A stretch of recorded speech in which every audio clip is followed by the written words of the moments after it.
இயேசுவுக்குள் பிரியமான இறை உறவுகளே, இன்றைய வாசகங்களினூடாக இயேசு ஆண்டவர் எங்களை அயலவனை அன்பு செய்து வாழும்படியாக அழைத்து நிற்கிறார்.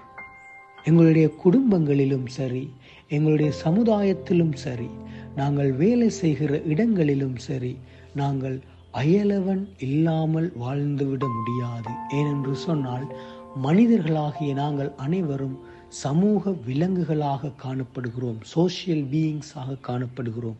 ஆகவே நாங்கள் இந்த சமுதாயத்தில் வாழுகிற பொழுதும் ஒரு அழகான குடும்ப வாழ்க்கை வாழ்வதற்கும், நாங்கள் வேலை செய்கிற இடங்களிலே மகிழ்ச்சியாகவும் சமாதானமாகவும் வாழ வேண்டும் என்று சொன்னால், நாங்கள் எங்களுடைய அயலவனை அன்பு செய்ய வேண்டும்.